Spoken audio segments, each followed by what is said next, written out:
Dana Amadei and I'm reporting from PositiveTV. Today, PositiveTV finds ourselves in Brighton and I'm standing outside the Grand Hotel. 25 years ago, the IRA planted a bomb at this hotel at the Conservatives' party conference. We're here to meet two people who are very much directly involved with that event. We're here to meet Patrick Magee, the man who planted the bomb on behalf of the IRA. When passing sentence, the judge at Patrick Magee's trial recommended the IRA bomber should serve at least 35 years. But today, thanks to the early release scheme, part of the Good Friday Agreement, he walked out of the Maze prison after just 40. And Joe Berry, whose father Sir Anthony was killed on that day. Joe, 9 years ago, sought out Patrick to try and understand what happened, what caused him to come and plant a bomb and look at conflict resolution. Their journey has been extraordinary. They've worked together in the last 9 years, and today, 25 years on, they are launching their charity, Building Bridges for Peace. And we're going to learn about their journey, about these two people coming together and looking for a path of conflict resolution. We're also going to watch a screening of the film Soldiers of Peace, of which their story is featured. So Joe, thank you for agreeing to meet with us today. It's a special day for you today, isn't it? It's 25 years on from the death of your father, who was killed here at the Brighton bombings at the Grand Hotel. And you've been on an incredible journey since then. I wanted to meet Pat to build that bridge, to see him as a human being, and to hear his story, to put a human face to the enemy. What have you learned from meeting Pat and, going through this journey together? I've learned that beyond every label, every enemy, there is a human being, and it's possible to dialogue and to communicate, and that if Pat had had more choices, he would have taken them. I've also learned that we're all capable of using violence. In difficult, extraordinary times, we can all be that person who hurts another human being. So Joe, your story has been well documented in the press this week. How has it been for you? What's the reaction of the media been like?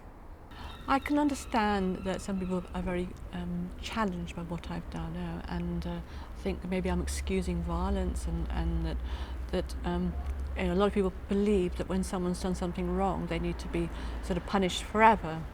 And I can understand that, and some people are still in pain and they have a natural reaction to want to see Patrick as the enemy.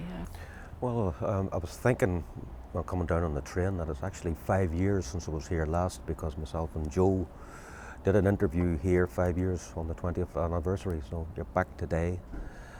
And we're back also in a week in which we both appeared at the committee room in the House of Commons, and that generated quite a lot of media attention, not all of it good, which was sad, and not in keeping with the spirit of the event. In terms of being there, I thought it was a very worthwhile exercise, and I'm extremely glad I was invited and to have done it. I think we spend 2,000 times more on war and weapons than we do on conflict resolution and prevention. So I really would like to find a way to help governments understand and politicians that we really need more resources to look at how we resolve conflict. In that way, we can really change the world in a peaceful way, rather than this war on terror, which all that does is create more victims who then could become more victimizers. Come here today to see a screening of Soldiers of Peace, which is a film in which there's stories from all around the world of people who've chosen to resolve conflict in a peaceful way, and Pat and I have a small part to play in the film towards the end. We are taken back to Brighton and we walk past the Grand Hotel, and we're sort of reflecting on our journey and our dialogue and what we've learned over the years. It's remarkable that I met Jo and I killed her father, but that she is still willing to meet me, and we both still recognise that it can be a benefit for us both. And then we're here to celebrate the launch of your charity, Building Bridges for Peace, with Patrick Magee, and about how you've come together and look at conflict resolution. This is a work that actually started just 2 months after the bomb had gone off. I first had this idea of building bridges, and now we've just got a charity status. Hopefully today everything will go well and people can focus on the work of Joe's charity. Everybody needs to have the doctrine of forgiveness. It's very difficult, it's meant to be difficult, and everybody is meant to have it. Well, I came really to listen to Joe Berry speaking with Patrick Magee. I respect both of them enormously. I've come from north of London because I think it's an extraordinary important occasion. This notion of sorry, Pat, how compelled have you felt to repent or say, I am sorry for what I did? And to what extent have you said, no, I'm not sorry for what I did, but I'm going to face up to the consequences? Which is it for you? 25 years after a terrible event, I'm sitting here on a platform with Jo, and I killed her father.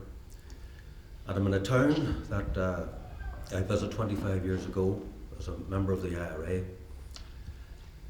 And I'm sure that'll be challenging for many in the audience and many in this town. It doesn't really matter that I can look back at the past, examine motivations, and justify decisions I made in the past, and justify the struggle I was a part of. The point is, as a human being, I carry that weight that I've hurt other human beings, and that does cause conflict. Violence as a strategy might open up some new ways of communication, but the cost is too much. I think if one person is hurt, it's not worth it. People have been hurt, killed and damaged by my actions. It doesn't matter about the justification. All I can hope is that by being present here, presenting myself, that people will start to break down what I think are the misrepresentations that happen in conflict. And I was just reflecting today, standing outside the front of the building here, that this event has been held, publicly advertised, well in advance, with no security, and an absolute changed atmosphere surrounding it. And I think that really says something, certainly about your work and the work of others like you, and I think that's a real achievement, or a sign of a real achievement. When I know people that have been hurt in Iraq, like from car bombs and things for war that they don't believe in, they're only there because their friends are there as well and they're trying to protect each other. I think it's important not to turn anger into violence though. Yeah. Like, anger at the government and stuff shouldn't turn into violence because then you're just doing what they're doing. I'm Paul Österreicher. I used to be chairman of Amnesty International, so you won't be surprised if I say this film is tremendous. I think it's a real breakthrough on all sorts of grounds. One of the things is it draws together peace campaigners, draws together people who have actually gone through the experience of painfully making peace, and at the same time recognizing that the military, for example, are not demonized. They have a role to play in making peace. They can be part of the answer to the problem rather than just saying soldiers are the problem.